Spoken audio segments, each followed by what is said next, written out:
जगतपुर की पंचायत उस दिन भी वैसी ही थी।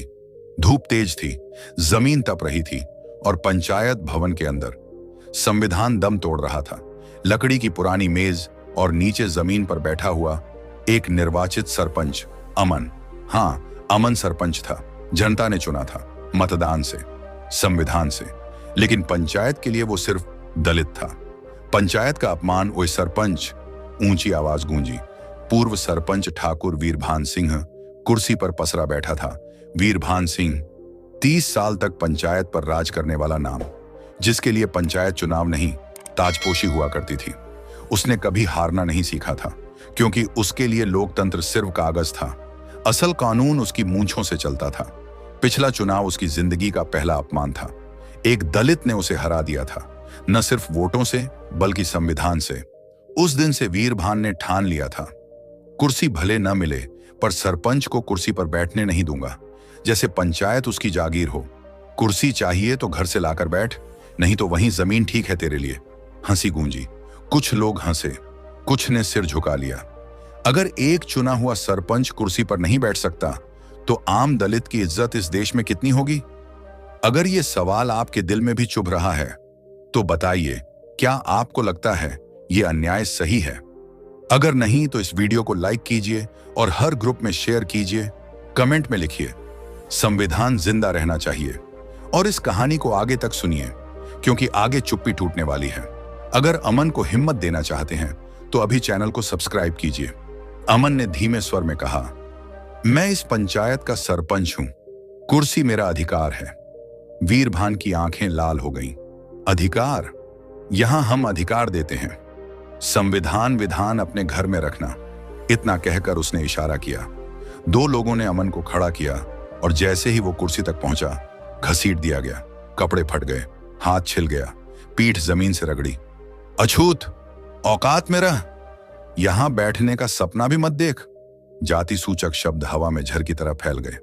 3 महीने का दमन ये एक दिन नहीं था। 3 महीने, हर बैठक में अपमान, हर फैसले में दमन। पानी की टंकी दलित बस्ती के लिए नहीं, राशन पहले ऊंची जाति। अमन हर रात घर लौटता, छत की तरफ देखता रहता।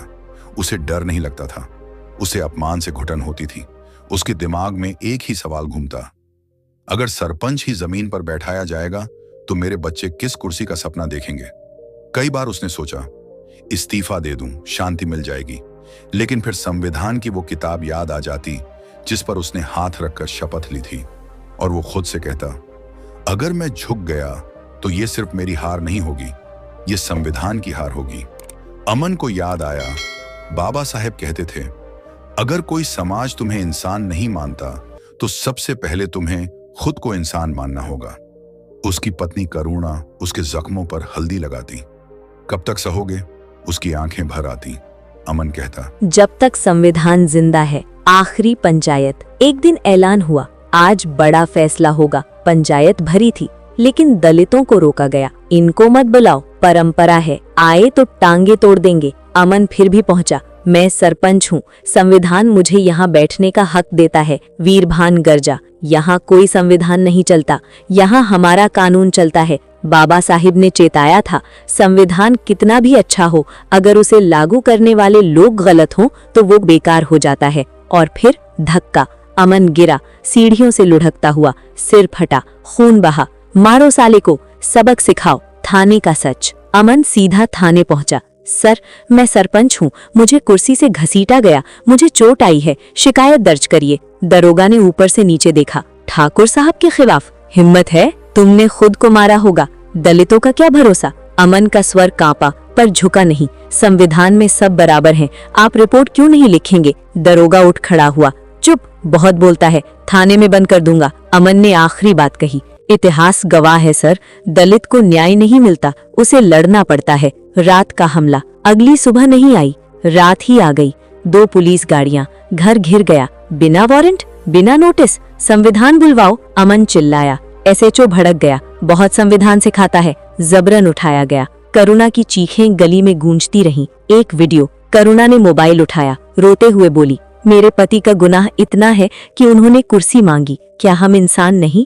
अगर नहीं तो जीने का क्या मतलब? वीडियो वायरल हो गया। देश भर में एक सवाल उठा, क्या संविधान मर चुका है? करुणा का वीडियो सिर्फ मोबाइल स्क्रीन पर नहीं था, वो लोगों के सीने में उतर चुका था। हर गली, हर चौराहा, हर मोबाइल एक ही सवाल पूछ रहा था, क्या दलित का चुना हुआ सरपंच भी कुर्सी पर नहीं बैठ सकता? सोशल मीडिया की आग, रात भर हैशटैग्स ट्रेंड करने लगे। Justice for Aman, constitution under attack, Dalit sarpanch humiliated. लोग वीडियो देख रहे थे और गुस्से से कांप रहे थे। ये पुलिस है या ठाकुरों की चौकी? संविधान किताब में बंद कर दिया क्या? करुणा का फोन लगातार बज रहा था और तभी एक अनजान नंबर। करुणा ने कांपते हाथों से फोन उठाया। उधर से आवाज आई, जय भीम भाभी, मैं कविता भील बोल रही हूँ। नाम सुनते ही करुणा की रुलाई फूट पड़ी। दीदी, मेरे पति को उठा लिया। कविता भील की आवाज शांत थी लेकिन उसमें तूफान छुपा था। भाभी, आप अकेली नहीं है, संविधान अकेला नहीं है और आपका संघर्ष अब मेरा संघर्ष है। फोन कट गया लेकिन उम्मीद जाग चुकी थी। चौकी की साजिश। उधर पुलिस चौकी में अमन को ऐसे रखा गया जैसे कोई खूंखार अपराधी हो। दरोगा एसएचओ से बोला, सर, इसे यहीं रखा तो कोई नेता छुड़ा लेगा। एसएचओ ने दांत पीसे, रात में ही जिला कारागार भेज दो। कोई कागज नहीं, कोई सूचना नहीं, बस सिस्टम की चाल। सुबह का झूठ। सुबह करुणा खाना लेकर पुलिस चौकी पहुंची। मेरे पति से मिलना है। दरोगा हंसा, किससे? उसे तो हम रात में ही छोड़ चुके। करुणा सन्न रह गई। झूठ, आप झूठ बोल रहे हो। बहस बढ़ी। दरोगा चिल्लाया, भाग यहाँ से वरना तुझे भी अंदर कर देंगे। करुणा सड़क पर बैठ गई। आंसू बहते रहे। एक पोस्ट जिसने सिस्टम हिला दिया। उसी दोपहर फेसबुक, ट्विटर, इंस्टाग्राम एक पोस्ट वायरल हो गई। आ रही हूँ जगतपुर, अब अत्याचार नहीं चलेगा, संविधान का अपमान बंद होगा। कविता भील। पोस्ट देखते ही एक पुलिस अफसर भागता हुआ एसएचओ के पास आया। सर, ये पोस्ट देखिए। एसएचओ ने पढ़ा और ठहाका लगाया।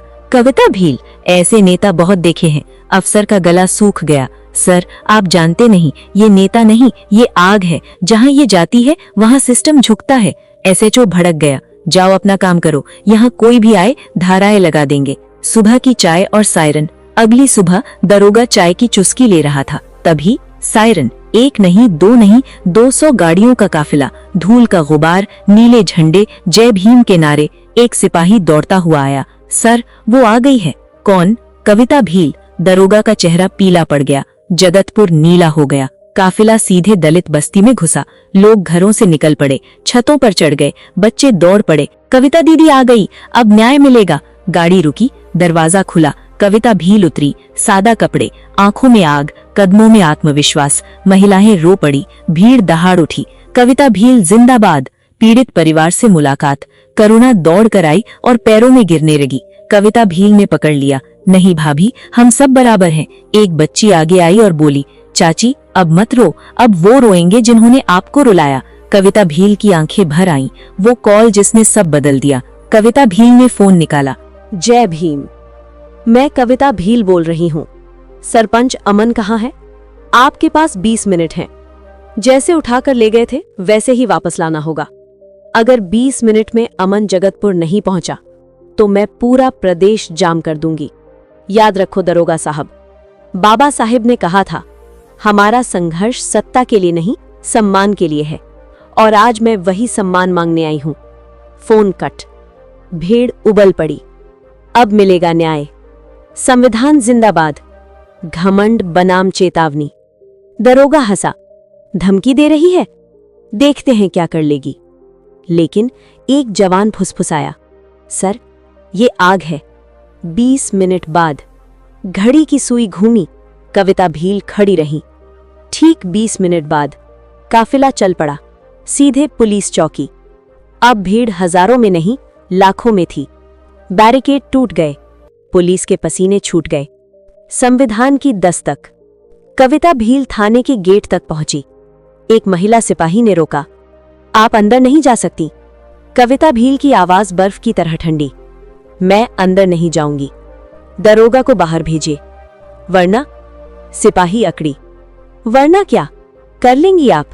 कविता भील बोली, आप इतिहास बन जाएंगी। चारों तरफ कैमरे ऑन थे। पुलिसकर्मी एक दूसरे को देखने लगे। कविता भील आगे बोली, संविधान पढ़ा है? अगर नहीं पढ़ा तो आज पढ़ा देंगे। पुलिस चौकी के बाहर लाखों की भीड़ थी। जय भीम के नारे आसमान फाड़ रहे थे। नीले झंडे हवा में लहराते थे और चौकी के अंदर डर पसरा था। दरोगा को बाहर भेजो। कविता भील थाने के गेट पर खड़ी थी। आवाज भारी नहीं थी, लेकिन हर शब्द हथौड़े की तरह था। मैं दोबारा नहीं कहूंगी। दरोगा साहब को अभी बाहर भेजिए। महिला सिपाही का गला सूख गया। भीड़ से आवाज आई, अगर दरोगा नहीं निकला तो जनता अंदर जाएगी। तभी अंदर से दरोगा निकला, चेहरा सख्त दिखाने की कोशिश, लेकिन आंखों में दर्द साफ था। पहली टक्कर। कौन है आप? दरोगा आकड़ा। और इतनी भीड़ लेकर पुलिस चौकी में घुसने की हिम्मत कैसे की? कविता भील ने सीधे आंखों में देखा। मैं बाबा साहेब की बेटी हूं, और याद रखना, भीम की बेटियां अन्याय देखकर चुप नहीं रहती। बताइए, एक निर्वाचित सरपंच को बिना वारंट, बिना नोटिस किस अधिकार से उठाया? दरोगा चिल्लाया, हम कानून जानते हैं। कविता भील मुस्कुराई, लेकिन वो मुस्कान सबसे खतरनाक थी। तो आइए, कानून क्या होता है मैं बताती हूं। आज कानून की क्लास मैं लेती हूं। कविता भील की आवाज ऊंची नहीं हुई, लेकिन हर शब्द सीधा सीने में घुस रहा था। कानून जानते हो? तो सुनो। इस देश का संविधान कहता है, अगर आप ठाकुर हैं और सामने दलित खड़ा है, तो भी दोनों बराबर हैं। ये कोई भीख नहीं है, ये आर्टिकल 14 है, बराबरी का कानून। भीड़ से आवाज आई, जय भीम। कविता भील आगे बढ़ी, और अगर आप जाति देखकर कुर्सी छीनते हैं, अपमान करते हैं, जमीन पर बैठाते हैं, तो सुन लो दरोगा, ये आर्टिकल 15 का अपराध है, सीधा अपराध। दरोगा का गला सूखने लगा। कविता भील ने उंगली उठाई, और सबसे खतरनाक बात सुन, किसी इंसान को अछूत कहना, छूने से रोकना, जमीन पर घसीटना, ये कोई परंपरा नहीं, ये आर्टिकल 17 है। छुआछूत अपराध है, और अपराध का मतलब सीधा जेल। भीड़ दहाड़ उठी, संविधान जिंदाबाद। कविता भील की आवाज अब आग थी। और अगर कोई कहे मारो, उठाओ, थाने में बंद करो, मानसिक तौर पर तोड़ दो, तो याद रखो, SC/ST एक्ट सिर्फ कागज नहीं है, ये वो कानून है जो वर्दी उतार देता है, कुर्सी छीन लेता है और सलाखों के पीछे पहुंचा देता है। एक पल की खामोशी छा गई। फिर कविता भील बोली, अब बताओ दरोगा साहब, आपने कानून लागू किया या कानून को कुचला? दरोगा का रंग उड़ता गया। अब बताइए दरोगा साहब, आपने कौन सा कानून लागू किया? पुलिस का सिर झुकना। एक सब इंस्पेक्टर धीमे से बोला, मैडम, गलती हो गई। भीड़ दहाड़ी, गलती नहीं, अपराध। कविता भील गरजी, जब गरीब पर लाठी चले तो कार्रवाई, और जब ठाकुर अपराध करे तो समझौता। यही है आपकी पुलिस? कुर्सी पर बैठना, प्रतीकात्मक वार। कविता भील सीधे आगे बढ़ी, थाने के अंदर रखी कुर्सी खींची और बैठ गई। दरोगा चिल्लाया, आपको किसने अनुमति दी? कविता भील ने जवाब दिया, जिस संविधान को आपने कुचलने की कोशिश की, आज ये कुर्सी दलित की है, और जब तक सरपंच अमन यहां नहीं आता, मैं नहीं उठूंगी। दरोगा टूट गया। दरोगा की आवाज कांपने लगी, मैडम, शाम तक छोड़ देंगे। कविता भील अचानक आगे बढ़ी, आंखों में आग थी, आवाज तलवार जैसी। शाम तक? पूरा थाना सन हो गया। कविता भील गरजी, अभी थोड़ी देर पहले तुम्हारे ही सिपाही ने पत्नी से कहा, अमन को रात में ही छोड़ दिया गया, अब कहते हो शाम तक? कविता भील ने उंगली दरोगा की तरफ उठाई, मतलब एक झूठ घर के बाहर और दूसरा झूठ कैमरे के सामने। कैमरे जूम हो गए, सिपाहियों के चेहरे सफेद पड़ गए।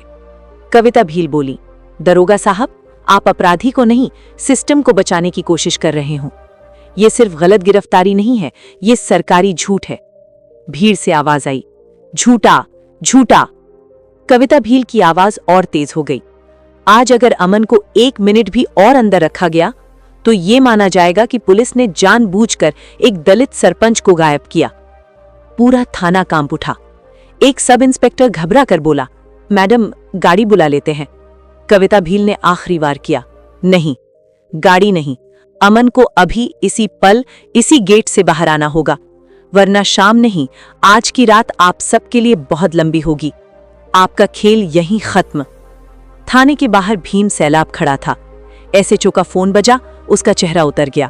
उसने दरोगा की तरफ देखा, लाओ लड़के को। कुछ ही देर में अमन बाहर आया, आंखों में डर लेकिन हाथ खुले हुए। भीड़ में से आवाज आई, अगर कविता भील नहीं आती तो आज अमन जिंदा बाहर नहीं आता। कविता भील ने अमन का कंधा थामा। डरना मत, आज कानून तुम्हारे साथ है। पूरा सिस्टम चुप था, वर्दी झुकी हुई थी। करुणा दौड़कर आई, भीड़ रो पड़ी। कविता भील ने माइक उठाया, आज अमन नहीं जीता, आज संविधान जीता है। कविता भील ने माइक नीचे रखा। अब आवाज नारे वाली नहीं थी, अब वो सिस्टम से बात कर रही थी। अब सुनिए, भीड़ के सामने भावुक भाषण देना आसान होता है, लेकिन असली इम्तिहान फैसले लेने में होता है। उन्होंने एसएचओ और जिला अधिकारी की तरफ देखा। मैं 5 मांगे रख रही हूं, लेकिन ये कोई अपील नहीं है, ये संवैधानिक जरूरत है। एक अफसर ने जल्दी से कहा, मैडम हम जांच बैठा देंगे, नियम के अनुसार कार्रवाई होगी। कविता भील मुस्कुराई। वो मुस्कान किसी नोटिस से ज्यादा खतरनाक थी। जांच मतलब महीनों तक फाइल घूमेगी और दोषी छुट्टी पर रहेगा। भीड़ से आवाज आई, नहीं चलेगा। कविता भील गरजी, पहली मांग दरोगा और एसएचओ का तत्काल निलंबन। एसएचओ तिलमिला गया, मैडम ये अधिकार आपके नहीं। कविता भील ने बीच में काटा, अधिकार? आप भूल रहे हैं कि आप जनता की नौकरी में हैं और जनता अभी आपके सामने खड़ी है। अफसर पसीना पोंछने लगे। दूसरी मांग, SC/ST एक्ट में सीधी FIR, कोई प्रारंभिक जांच नहीं, कोई लीपापोती नहीं। एक अधिकारी बोला, मैडम हमें ऊपर से अनुमति। कविता भील की आवाज सख्त हो गई, ऊपर? आपका ऊपर संविधान से बड़ा है क्या? भीड़ उबल पड़ी, संविधान जिंदाबाद। तीसरी मांग, अमन से सार्वजनिक माफी, पंचायत भवन में माइक पर, ताकि अगला ठाकुर हाथ उठाने से पहले सोचे। वीरभान पीछे से चिल्लाया, ये परंपरा के खिलाफ है। कविता भील पलटी, परंपरा अगर दलित को जमीन पर बैठाए तो वो अपराध है और अपराध माफ नहीं होते। अब अधिकारी समझ चुके थे, मामला हाथ से निकल चुका है। कविता भील ने आखिरी दबाव बनाया। चौथी मांग, पंचायत में कुर्सी, सम्मान और सुरक्षा की लिखित गारंटी। और 5वीं, उन्होंने चारों तरफ देखा, पूरे जिले में संविधान जागरूकता अभियान, हर पंचायत में, हर स्कूल में, ताकि अगली बार कोई अमन जमीन पर न घसीटा जाए। एक पल की खामोशी, फिर जिला अधिकारी आगे आया, मैडम आपकी सभी मांगे लिखित रूप में अभी स्वीकार की जाती हैं। भीड़ फट पड़ी, नारे आसमान चीरने लगे, जय भीम, संविधान जिंदाबाद। कविता भील ने कागज पर हस्ताक्षर करवाए और तब बोली, आज कोई एहसान नहीं हुआ है, आज सिर्फ कानून लागू हुआ है। पंचायत का आखिरी दृश्य। अगले दिन वही पंचायत भवन, वही दीवारें, लेकिन इस बार हवा बदली हुई थी। नीले झंडे बाहर लहरा रहे थे, भीड़ भीतर तक घुस चुकी थी और बीच में कुर्सी रखी थी। अमन आगे बढ़ा, लेकिन जैसे ही उसने कुर्सी की तरफ कदम बढ़ाया, रुको, आवाज गूंजी। वीरभान खड़ा था, चेहरा तना हुआ, आंखों में जहर। ये पंचायत है, यहां परंपरा चलती है, ये कुर्सी तेरे लिए नहीं है। भीड़ में हलचल मच गई। अमन ठिठक गया, लेकिन उससे पहले कविता भील आगे आ गई। बहुत हो गया वीरभान सिंह, 3 महीने तक परंपरा के नाम पर अपराध चलता रहा। वीरभान हंसा, तू होती कौन है? ये पंचायत है, तेरा आंदोलन नहीं। कविता भील एक कदम और आगे बढ़ी। शांत रहिए वीरभान, आपको कोई अधिकार नहीं है और तमीज से बात कीजिए, यहां सब समान है। और आप होते कौन हैं? जिस संविधान की वजह से आज ये पंचायत खड़ी है, उसी संविधान को आज पैरों से रौंद रहे हो। वीरभान चिल्लाया, ये कुर्सी मेरे बाप दादाओं की है। भीड़ से आवाज आई, झूठा, संविधान की है। कविता भील गरजी, ये कुर्सी ना तेरे बाप की है ना मेरे नाम की है, ये उस वोट की है जो जनता ने डाला है। उन्होंने अमन की तरफ देखा, बैठो। अमन फिर आगे बढ़ा। वीरभान झपटा, हाथ लगाया तो अंजाम बुरा होगा। भीड़ उबल पड़ी, जियो कविता दीदी, संविधान जिंदाबाद। वीरभान ने कुर्सी खींच ली। एक पल के लिए सब सन रह गए। कविता भील की आवाज अब तलवार बन चुकी थी। वीरभान सिंह, आप सिर्फ कुर्सी नहीं खींच रहे, आप संविधान पर हाथ डाल रहे हैं। आज कुर्सी अमन की है, कल ये इतिहास की तस्वीर बनेगी। उन्होंने पुलिस की तरफ देखा, ये रहा अपराधी। एक पुलिस अफसर बोला, मैडम मामला संवेदनशील। कविता भील पलटी, संवेदनशील नहीं, संवैधानिक है। एक निर्वाचित सरपंच को बैठने से रोकना SC/ST एक्ट की धाराएं हैं। लोकतंत्र को बाधित करना गंभीर अपराध है। भीड़ एक सुर में दहाड़ी, गिरफ्तार करो, गिरफ्तार करो। वीरभान घबराया, मैं पूर्व सरपंच हूं, तू जानती नहीं। कविता भील ने आखिरी बार किया, हाँ, जानती हूँ। आप वही हैं जो हार कर भी हार मानना नहीं सीख पाया। उन्होंने हाथ उठाया। अब कानून बोलेगा। पुलिस आगे बढ़ी, हथकड़ी खुली। वीरभान चिल्लाया, ये अन्याय है। जवाब बना, ये संविधान है। हथकड़ी लगी। वीरभान का सिर झुक गया। कविता भील ने खुद कुर्सी उठाई, बीच में रखी और अमन की तरफ देखा। अब बैठो, डर के बिना, शर्म के बिना। अमन बैठा। एक पल, फिर पूरा पंचायत भवन नारों से गूंज उठा। जियो कविता दीदी, दलित सरपंच जिंदाबाद, संविधान जिंदाबाद। दीदी आप संघर्ष करो, हम आपके साथ हैं। कविता भील ने माइक उठाया। आज सिर्फ अमन नहीं बैठा है, आज उस बच्चे का सपना बैठा है जिसे कल जमीन पर नहीं घसीटा जाएगा। ये सिर्फ कुर्सी नहीं है, ये उस सपने की कुर्सी है जिसे बाबा साहिब ने संविधान में लिखा था। याद रखना, संविधान किसी किताब में नहीं, जनता की हिम्मत में जिंदा रहता है। बाबा साहिब ने कहा था, शिक्षित बनो, संगठित रहो, संघर्ष करो। आज अमन ने संघर्ष किया, आपने संगठन दिखाया। अब बारी है शिक्षा की। पुलिस गाड़ी चली। वीरभान सलाखों के पीछे था और पंचायत में संविधान खड़ा था। काफिला आगे बढ़ा। कविता भी लौट चली। पीछे रह गया एक बदला हुआ गांव और खड़ा हुआ संविधान। ये कहानी यहीं खत्म नहीं होती, क्योंकि जब जब संविधान कुचला जाएगा, कविता भील फिर खड़ी होगी। अब सवाल आपसे है, अगर कल आपके गांव में किसी अमन को कुर्सी से घसीटा जाए तो क्या आप सिर्फ वीडियो देखेंगे या संविधान के साथ खड़े होंगे? अगर आप चाहते हैं कि ऐसी आवाजें कभी चुप ना हो, तो इस वीडियो को शेयर कीजिए ताकि हर गांव तक ये सवाल पहुंचे। और अगर आप संविधान के साथ खड़े हैं तो इस चैनल को सब्सक्राइब कीजिए, क्योंकि यहाँ सिर्फ कहानियां नहीं, हक की लड़ाई दिखाई जाती है। जय भीम।